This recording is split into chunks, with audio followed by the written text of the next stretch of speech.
दरअसल अगर हम पूरी उस इतिहास को खंगालें, जिस इतिहास के दौर में विनायक दामोदर सावरकर थे, तो हम उनके 2 तरह के व्यक्तित्व को देखते हैं।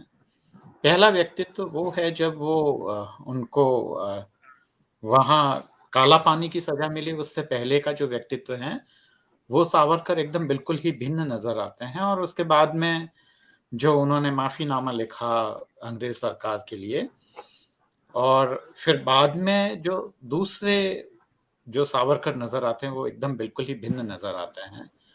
पहले वाले सावरकर एकदम तर्क बुद्धि और बहुत ही ये आपको आश्चर्य होगा सुनकर कि सावरकर गाय के लिए, जो हिंदू धर्म में जिस गाय का इतना अधिक महत्व है, उनके लिए तक कहा करते थे कि गाय का महत्व केवल पशु से अधिक नहीं है। ये वाक़ई आश्चर्य की बात है और सावरकर मूलतः एक तर्क बुद्धि और यथार्थवादी और वह थे। अनेक बार यह भी प्रश्न खड़े होते हैं कि वो क्या ईश्वर को मानते थे? पर बहुत सारे प्रसंगों में जब हम उनकी राइटिंग्स वग़ैरह देखते हैं, तो उन्होंने ईश्वर का ज़िक्र किया है और भगवान के नाम पर बहुत सारी बातें कही हैं। पर कहीं-कहीं सीधा-सीधा कोई बहुत लंबी अ, भाग्यवाद को लेकर या अन्य किसी मसलों को लेकर जो हिंदू धर्म से जुड़े हुए हैं सीधे-सीधे, उस पर कोई बहुत लंबी-चौड़ी डिबेट या चर्चा या वाद-विवाद या सावरकर की राइटिंग से बहुत अधिक देखने को नहीं मिलती हैं। मूलतः जो हिंदू राष्ट्रवाद का भी जो उनका पूरा जो कहना चाहिए, जो विचार था, वह भी काफ़ी धरातल पर हम उसको स्पष्ट रूप से यह नहीं कह सकते हैं कि उनकी हिंदू की परिभाषा ठीक वैसी ही है, जैसा कि अभी 2022 में चल रही है या उनकी हिंदू की परिभाषा अलग थी। तो यह वो मूलतः कई बार ऐसा भी आभास होता है उनकी राइटिंग से कि वो मूलतः भारत में रहने वाले प्रत्येक नागरिक को हिंदू मानते थे। तो बहुत सारी चीज़ें हैं, दरअसल जो सावरकर का जो हिंदू राष्ट्रवाद है, वह सांस्कृतिक राष्ट्रवाद है या नहीं? सांस्कृतिक राष्ट्रवाद से यह तात्पर्य है कि वह संस्कृति विशेष को महत्व देते थे, हिंदू संस्कृति और वो ये मानते थे कि दरअसल सिंधु नदी के इस पार की जितनी भी जो संस्कृति है, उसका संबंध हिंदू संस्कृति से है और उसमें अन्य धर्मों को भी सम्मिलित कर लिया जाता है। तो यह बहुत सारी चीज़ें तो सावरकर के हम 2 भिन्न व्यक्तित्व को देखते हैं। अब यह व्यक्ति विशेष पर निर्भर करता है कि वह किस सावरकर को ग्रहण करना चाहता है और किस सही बात सावरकर को अपने से दूर करना चाहता है। मुझे लगता है कि सावरकर से संबंधित कोई भी डिबेट या कोई भी चर्चा अगर हम उनके 2 व्यक्तित्वों को अगर साथ में रखकर नहीं लेंगे, तो काफ़ी मुश्किल है। अरविंद जी, मैं यहाँ एक तक छोटी कि सी बात आपसे पूछना चाहूंगा। यहाँ आपको थोड़ी देर के लिए, 1 सेकंड के लिए मैं रोकूंगा। आप ही के सवाल पे मैं आ रहा हूं कि ये हुँ, हुँ। डिफरेंट जो व्यक्तित्व की बात हम कर रहे हैं, हम क्यों नहीं समझ पा रहे हैं आज के टाइम में? हम ये चीज क्यों नहीं समझ पा रहे हैं कि समय के साथ जो एक्शन होता है वो भी डिफरेंट होता है।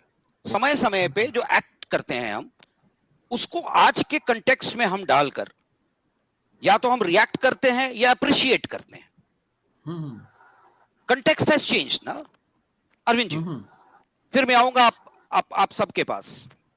बिल्कुल सही कह रहे हैं। दरअसल बहुत स अगर हम देखें, हमें दरअसल मैं उस पूरी डिबेट को दोबारा से उठाना चाहूँगा। मूलतः हम जितने भी जो बुद्धिवादी लोग हैं, उनका उद्देश्य केवल सावरकर का विरोध करना नहीं होना चाहिए, उनके द्वैत को समझना चाहिए मूलतः।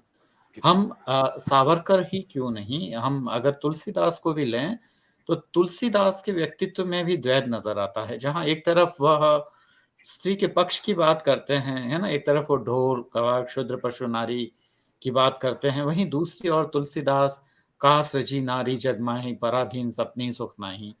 तो हर एक 2 व्यक्तित्व हो सकता है।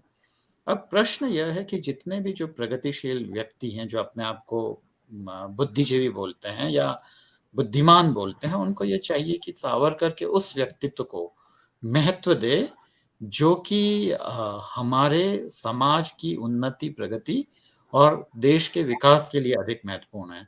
और जहाँ तक क्रिटिसिज़्म की बात है खुद महात्मा गांधी के व्यक्तित्व में भी बहुत सारी सीमाएँ रही हैं।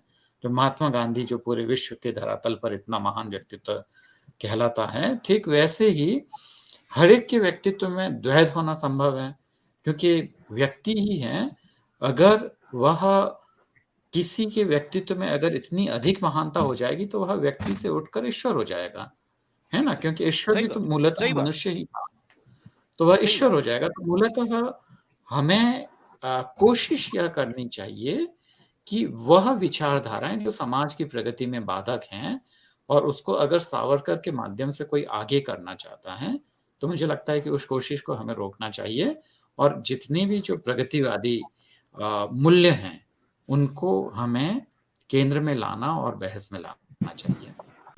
और आप हमसे जुड़े रहने के लिए सब्सक्राइब करें YouTube पर, फॉलो करें Twitter पर और लाइक करें Facebook पर। और ज्यादा जानकारी के लिए आपको टाइप करना होगा सिर्फ न्यूज नशा।